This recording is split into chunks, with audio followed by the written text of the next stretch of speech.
Meron akong insurance na galing sa kumpanya or amo ko. Congrats at maganda yan kung meron kang insurance sa company mo. Pero, ang tanong, kapag ba umalis ka na sa amo mo, madadala mo ba ang insurance mo? Magagamit mo pa ba to? Tulad ko, may health insurance ako na binabayaran ng amo ko. Wala akong magiging isipin kung magkakasakit ako, pero ito ay pwede ko lang gamitin hanggang nasa kanila ako.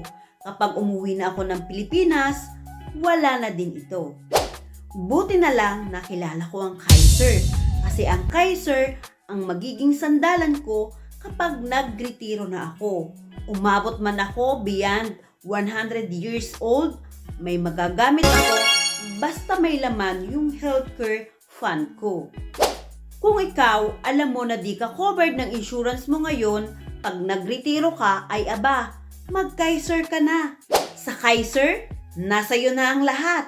Para sa mga iba pang impormasyon, send us message at explain ko sa iyo.